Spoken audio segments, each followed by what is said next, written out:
Hey, what's going on? Another day working on the bus. We're working inside today, and I have come to a conclusion that I am not good at everything.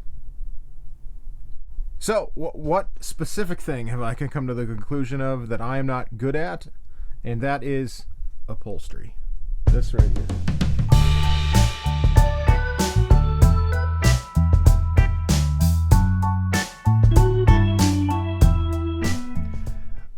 This couch, we have thought about improving it, making it better, buying better foam. The foam I got was a little too firm. We're not all that happy with it.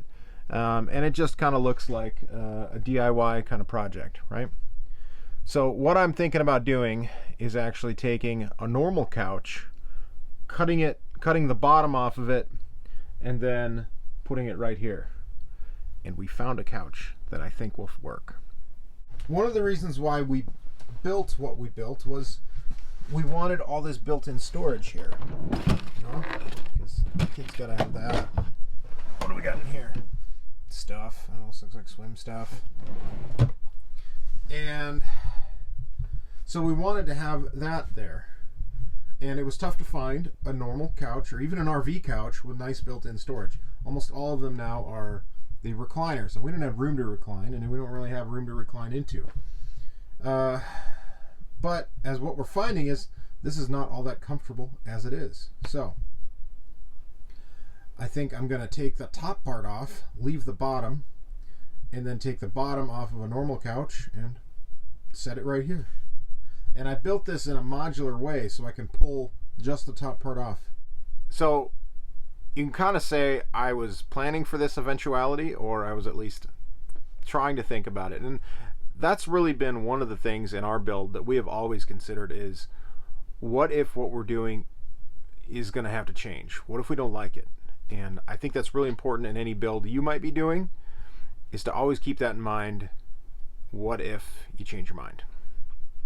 So let me go outside and I'll show you the couch we got, and then I'm going to get to work on it because I don't have too much time today.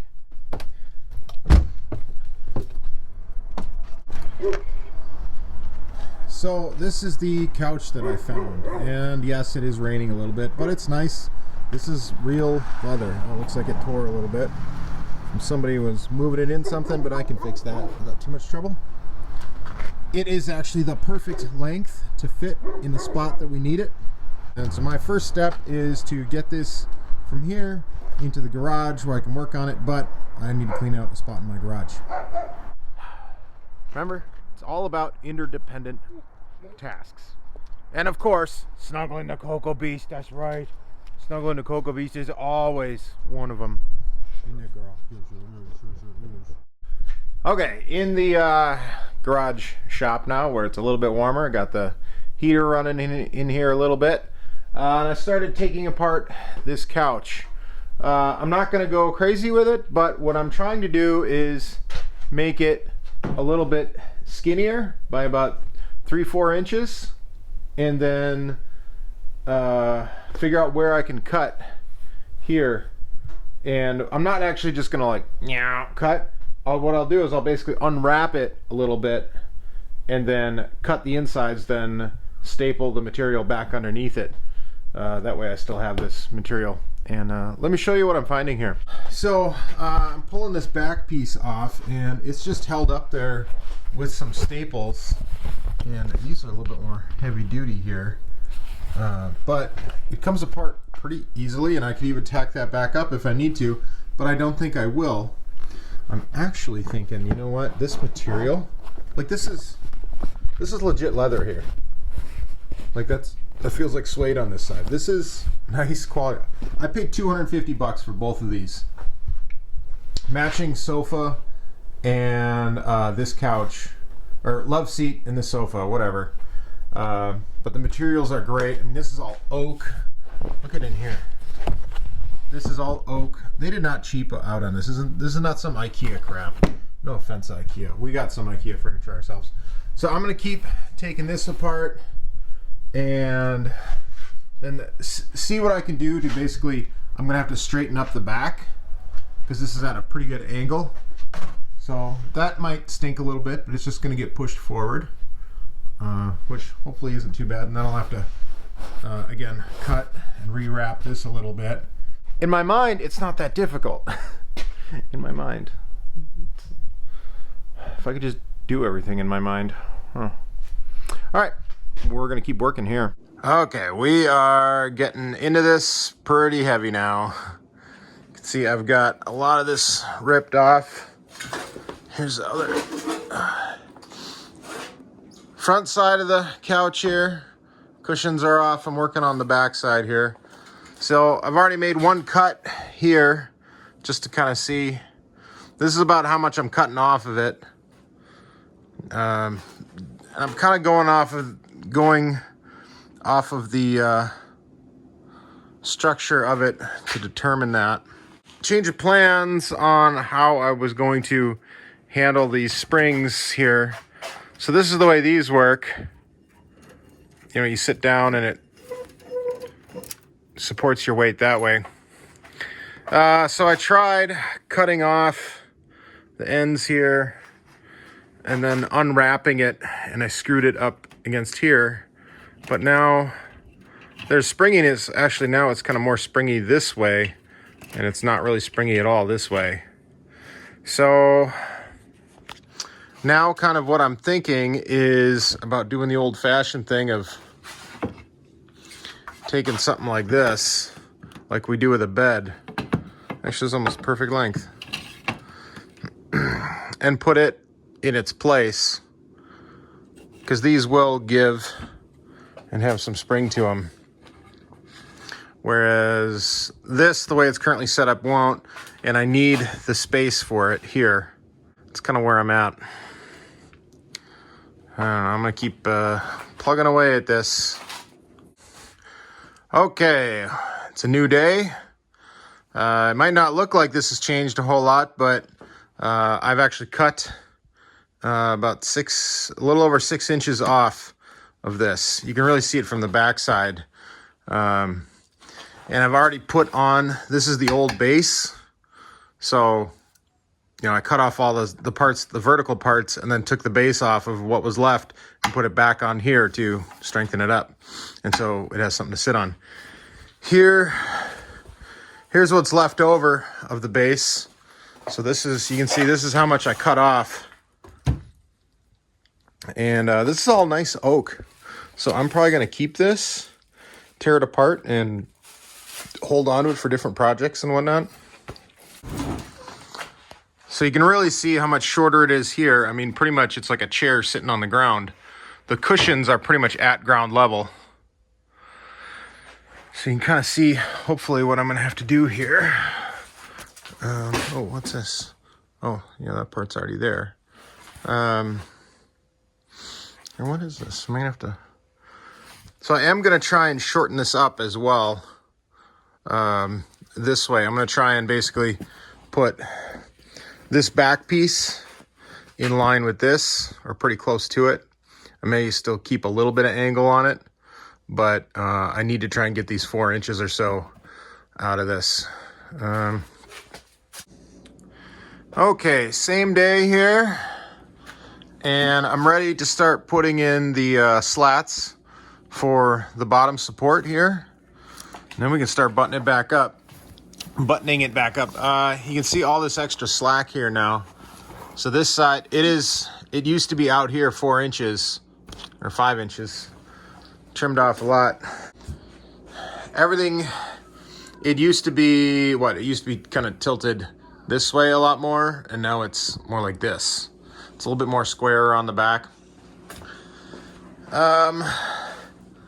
But yeah, there's a ton of slack that I'm gonna have to deal with now. See how it goes all the way over, but I can staple that down.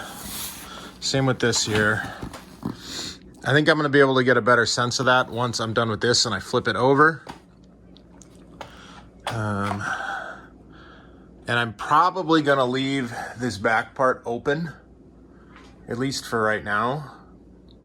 You know, we talk about all the time, sometimes it's making the best out of a bad situation. Now, I wouldn't call this a bad situation, and it is a situation I put myself in, but we're just trying to make the best of it here. And it's all about a learning experience, trying to find new ways to do things. And hopefully we're going to save some money and have a really nice couch in our bus conversion when we're done.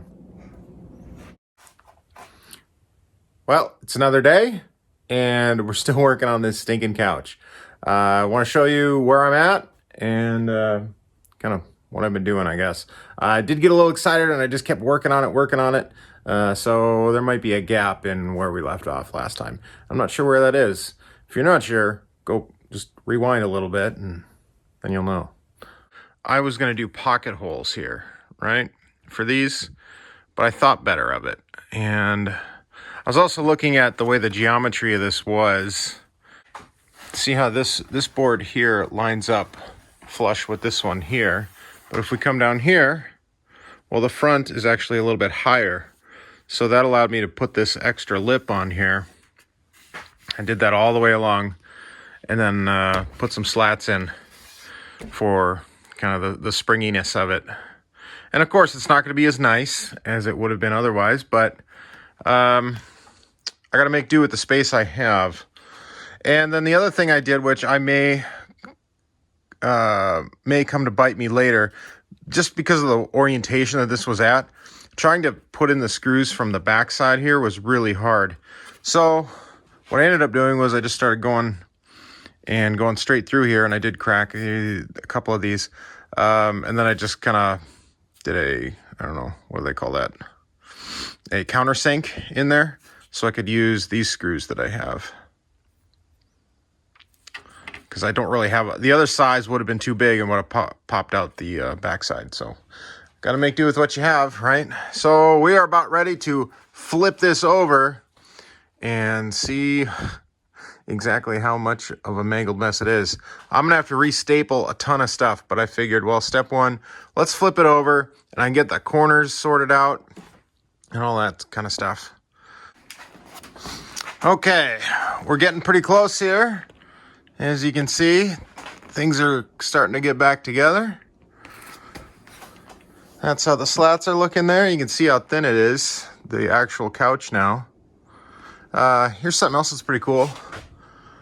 See, I don't know if you can read that there. Flex steel. This was a flex steel couch. These are normally really, really expensive. No wonder it's so nice. I mean, all this is leather, like I said. Everything's oak except what I put in. This is pine ply. I'm buttoning this all back up together. You can see it's starting to get a little tight, but again, we're gonna have 4 or 5 extra inches of material back there. I'll have to wrap it around the back. All right, that is the finished product, and I don't think it looks half bad. So that's the part most people will see. You won't see any of this because that's up against the kitchen cabinet. And the back looks like a mess, but that's going to be up against the wall. And like I said, I want to save that material for other uses. So next, we are going to put this in the bus. Well, got it moved in here. It looks really nice. Austin helped me, but he didn't want to be in this video because reasons. And I'd like to show you how it turned out. Here it is.